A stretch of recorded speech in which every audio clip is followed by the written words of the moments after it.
देखो रेशियो क्या होता है, ratio of two quantities A and B are in the same units is the fraction of A by B, we write it as A ratio B.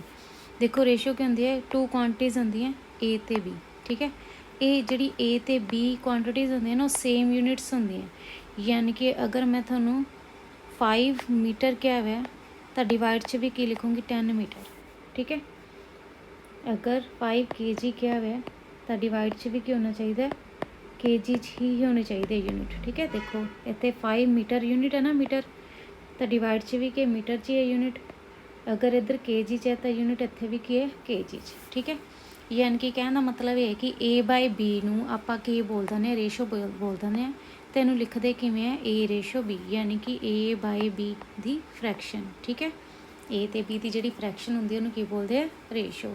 बस ये ध्यान रखना है कि जिहड़ियां दोनों क्वांटिटीज़ होणगियां ये दोनों क्वांटिटीज़ की होणगियां सेम यूनिट दी होणगियां। अगर मीटर है तो दोनों मीटर च होणगियां, दोनों kg च है तो दोनों kg च, अगर एक मीटर च है तो दूजा सेंटीमीटर च है तो दोनों नूं जां तां सेंटीमीटर च कन्वर्ट करोगे या दोनों नूं मीटर च कन्वर्ट करोगे। क्लीयर, यानी कि रेशो की होगी दो क्वांटिटीज़ होणगियां ए ते बी जिहड़े कि होणगे सेम यूनिट्स दे होणगे, उन्हां दी फ्रैक्शन नूं तुसीं की कहंदे हो, रेशो कहंदे हो, ठीक है। तो ध्यान रखियो फ्रैक्शन ते मल्टीप्लाई ते डिवीजन का कोई इफैक्ट नहीं पैंदा। सपोज करो देखो मैं 5 kg अपॉन 10 kg देता, ठीक है। अगर तुसी इनू 2 नाल मल्टीप्लाई कर दोगे तो ऊपर 10 बन जूगा, डिवाइड च 10 2 नाल मल्टीप्लाई कर दोगे तो कितना बन जूगा 20। देखो इनू कैंसल आउट कर दो, ये भी 1/2 बनता है तो ये भी 1/2 बनता है, ठीक है। यानी कि रेशो ते मल्टीप्लीकेशन ते डिवीजन का कोई भी इफैक्ट नहीं पैंदा, ठीक है। फिर है प्रपोर्शन। प्रपोर्शन की होंदी है जो दो रेशोज़ की हो जाते इक्वल हो जाते उन्होंने की बोलते हैं proportion. Equality of two ratios is called proportion. देखो इन्हू इस तरह लिखते हैं A ratio B equal to C ratio D, ठीक है। ए बाय बी आ फस्ट रेशो होगी, किंदे इक्वल होनी चाहिए C ratio D second ratio के। तो इनू आप इस तरह भी लिख सकते हैं ए रेशो बी प्रपोर्शन, ठीक है। आ डबल रेशो लिखा हुआ ना, इसका मतलब कि प्रपोर्शन सी रेशो डी, यानी कि इनका मीनिंग की हो गया सारे का ए बाय बी इक्वल होंदा है सी बाय डी दे, ठीक है। डबल प्रपोर्शन रेशो किंदे च चेंज हो जाती है, यानी कि प्रपोर्शन का साइन किंदे च चेंज हो जाता होंदा है इक्वल च, ठीक है। तो आप इनू की लिखत कहने हैं A B C D are in proportion, ठीक है। A ratio B proportion C ratio D. जिहड़ी ए ते डी होंदी हैं ये अपनियां की होंदियां एक्सट्रीम्स टर्म एंड बी ते सी की होंदी है मीन, ठीक है। ए फस्ट ते लास्ट यानी कि बोल देंगे इन्होंने एक्सट्रीम टर्म्स, ते बी ते सी सेंटर च आंदी इन्होंने दोनों दे, तो की बोलते हैं मीन टर्म, ठीक है। इनू बोलते किवें A by B equal to C by D, ठीक है। दोनों रेशो इक्वल होन तो वो की बन जाते हैं प्रपोर्शन च बन जाते हैं, ठीक है। ए ते डी की हो गई एक्सट्रीम, बी ते सी की हो गई मीन। क्लियर, देखो A by B equal to C by D है, दैन की होंदा है ए क्रॉस मल्टीप्लाई करके ए डी किंदे इक्वल आ जाता है बी सी दे, यानी कि देखो ए ते डी की अपने सी एक्सट्रीम, यानी कि प्रोडक्ट ऑफ एक्सट्रीम्स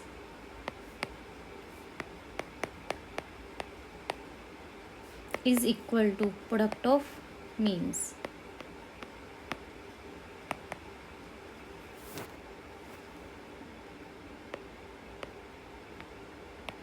ए ते डी की सीगी अपनी एक्सट्रीम, बी ते सी की मीन, तो प्रोडक्ट ऑफ एक्सट्रीम्स किंदे इक्वल हो जाएगी प्रोडक्ट ऑफ मीन से। जो तुम इन्हों के क्रॉस मल्टीप्लाई कर दोगे तो ए डी किंदे इक्वल आ जाएगा बी सी के, ठीक है। फिर अपने कहते फोर्थ प्रपोर्शन। फोर्थ प्रपोर्शन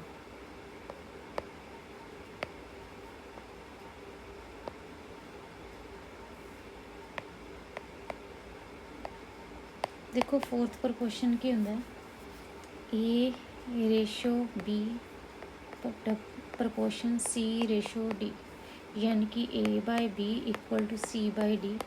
जोड़ा अपना डी होंगे ना ये अपना फोर्थ प्रपोर्शन होंगे है, फोर्थ प्रपोर्शन। एक थोनों कहते थर्ड प्रपोर्शन फाइंड करो।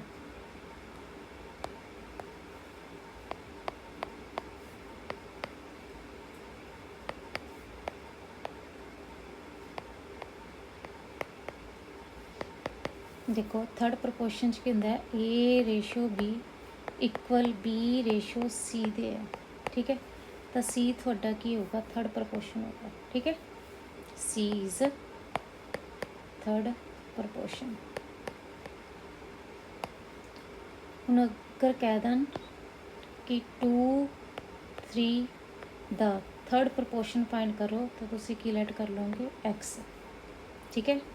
2 3 एक्स तो इहदा मतलब की होंदा है 2 रेशो 3 प्रपोर्शन 3 रेशो एक्स, यानी कि 2/3 equal to 3/x। Then cross multiply कर दो 2x इक्वल टू 9, एक्स किंदे इक्वल आ जाएगा 9/3 दे। ये थोड़ा क्या आ गया थर्ड प्रपोर्शन। फिर है मीन प्रपोर्शन,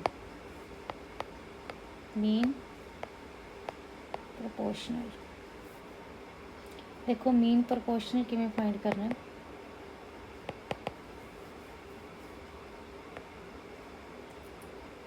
ए ते सी का मीन प्रपोर्शनल अगर बी लेट कर लिए तो इहदा मतलब कि होगा A ratio B proportional B ratio C, यानी कि A/B किंदे इक्वल होगा B/C दे। अगर तुसी क्रॉस मल्टीप्लाई कर दोगे तो B² किंदे इक्वल आ जाऊगा AC दे, B की वैल्यू कितनी आ जाएगी √AC। इहदा मतलब की हो गया देखो मीन प्रपोर्शन, यानी कि ए ते सी की जी मीन वैल्यू फाइंड करनी है तो किमें फाइंड करोगे, ठीक है। मिडल वाली ए ते सी दे तो किमें फाइंड करना है, दोनों की मल्टीप्लाई करके रूट, नहीं तो तुसी आ मैथड लगा लिया करो A/B equal to B/C, then cross multiply करके थोड़े को वैल्यू आ जाएगी, ठीक है। नहीं तो थोड़े को फॉर्मूला बन गया मीन प्रपोर्शन का।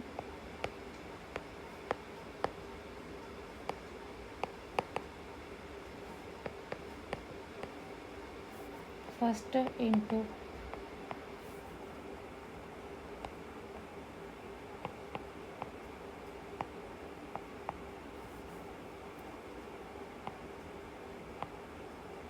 थर्ड टर्म, ठीक है। उनका स्केयर रूट कर देंगे। मीन प्रपोर्शन किंदे इक्वल हो जाएगा square root of first term into third term. देखो कंपैरिजन रेशो का मतलब की होंदा है A ratio B greater than C ratio D, यानी कि A/B ग्रेटर दैन किंदे तो होगा C/D, ठीक है। कि केड़ी फ्रैक्शन ग्रेटर होगी तो केड़ी फ्रैक्शन लैस होगी। फिर अपने कोल कंपाउंडिड रेशो, देखो कंपाउंडिड रेशो च की होंदा है अपने नू अगर रेशो दिती हुई A ratio B C ratio D and E ratio F, तो इनकी कंपाउंडिड रेशो की होगी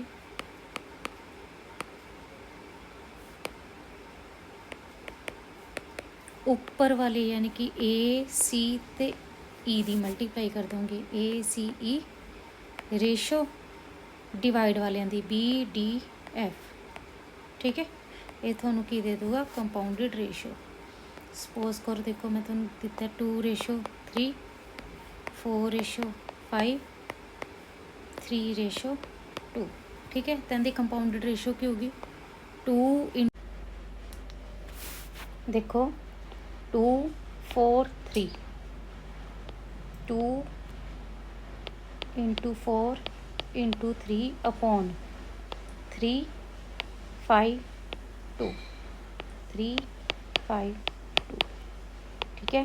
जो कंपाउंडिड रेशो फाइंड करनी है तो देखो A ratio B C ratio D E ratio F है, तो फस्ट तिना की मल्टीप्लाई कर दो, फिर सैकेंड की डिवाइड च मल्टीप्लाई कर दो, ठीक है। हुण इत्थे 2 4 3 की मल्टीप्लाई हो जाएगी, 3 5 2 की मल्टीप्लाई हो जाएगी, ठीक है। कितना बन जाएगा 24/30। ये थोड़ी की आ गई कंपाउंडिड रेशो, क्लीयर। फिर होंदी है duplicate ratio, duplicate ratio of A ratio B is A² ratio B², यानी कि ए का भी स्केयर कर दोगे तो B का स्केयर, ठीक है। ए का भी स्केयर कर देना है, B का स्केयर भी कर देना है। अगर यही तुहानूं कह देंगे सब डुप्लीकेट फाइंड करो सब duplicate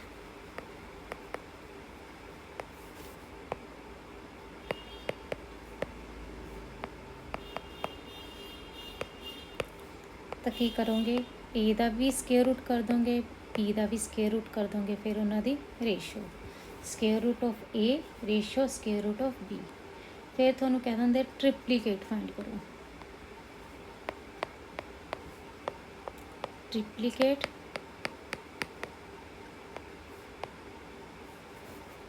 triplicate ratio of A ratio B is triplicate का मतलब कि हो जाएगा क्यूब कर दोगे ठीक है डुप्लीकेट च स्केयर कर देने ट्रिप्लीकेट च क्यूब कर देने सब ट्रिप्लीकेट कहता तो क्यूब रूट कर दोगे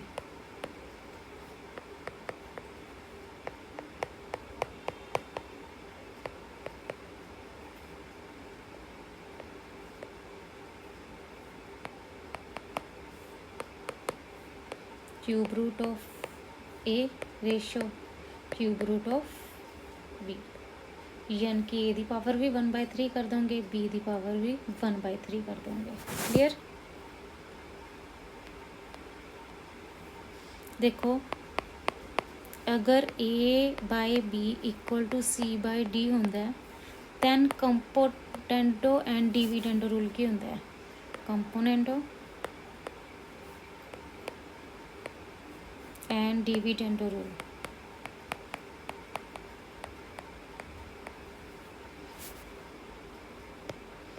देखो A plus B upon A minus B ऊपर वाली टर्म च डिवाइड वाली टर्म ऐड भी कर दोगे ऊपर वाली टर्म चो डिवाइड वाली टर्म माइनस भी कर दोगे equal C plus D upon C minus D ऊपर वाले च डी ऐड भी कर दोगे तो ऊपर वाले चो डी माइनस भी कर दोगे तो इन्हों की रेशो की होगी इक्वल इनू कंपोनेंटो एंड डिविडेंड देखो फर्स्ट एग्जाम्पल है if 20% of P plus Q is equal to 50% of P minus Q then P ratio Q find करना देखो 20% का मतलब कि जो 20/100 ऑफ का मतलब multiply into P plus Q equal to 50% 50/100 बन जाएगा ऑफ का मतलब मल्टीप्लाई P माइनस Q देखो 100 नाल 100 कैंसल आउट हो जाएगा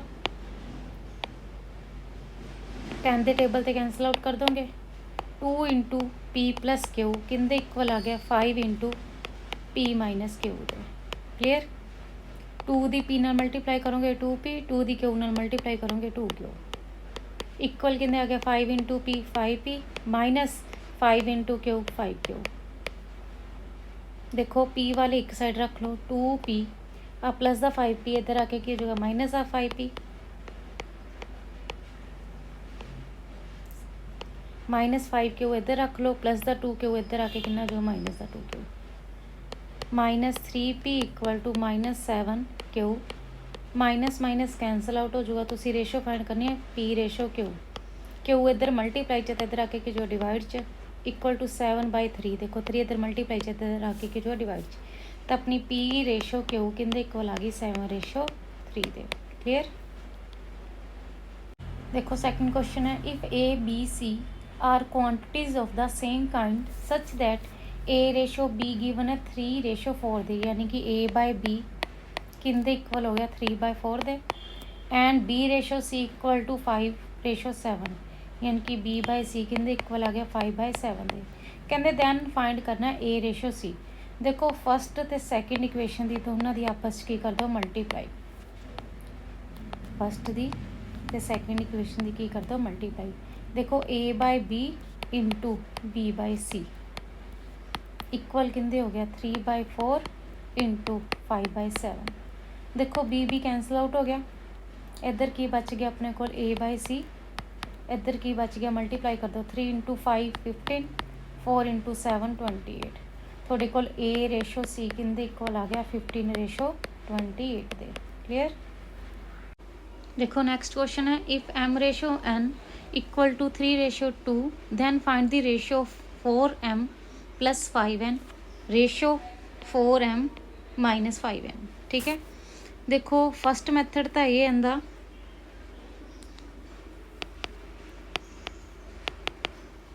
m/n किंदे इक्वल देता 3/2 दे तो तुसी n दे विच ते n दे विच m दी जगह तो पुट कर दो 3 ते n दी जगह की पुट कर दो 2। ठीक है, 4m plus 5n upon 4m minus 5n है, m दी जगह तक की पुट कर दो 3 ते n दी जगह तक की पुट कर दो 2।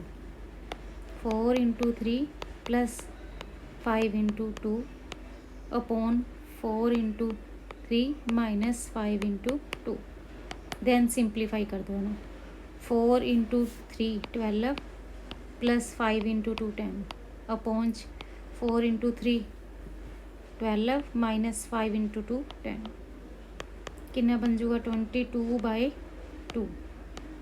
कितना आंसर आ गया 11:1।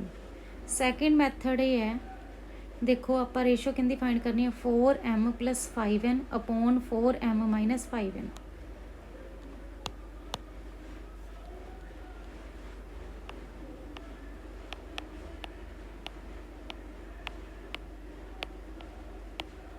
देखो वैल्यू गिवन किंदी है थानू, m रेशो n किंदे इक्वल दिता हुआ 3:2 दे, यानी कि m/n किंदे इक्वल देता 3/2। न्यूमीनेटर ते डिनोमीनेटर नू किंदे नाल डिवाइड कर दो n नाल।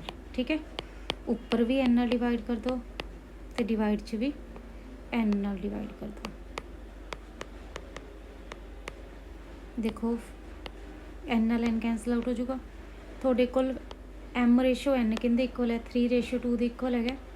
m रेशो n की वैल्यू पुट कर दो इत्थे 3/2 plus 5 4 into 3/2 minus 5। Cancel out करोगे तो कितना बन जाऊगा 2 इंटू 3 6 प्लस 5 11। एन कैंसल कर दूंगा 2 इंटू 3 6 माइनस 1 6 माइनस 5 1। देखो आंसर कितना आ गया 11:1। ठीक है, कोई मर्जी मेथड कर लियो, दोनों नाल आंसर किया होगा सेम। ठीक है,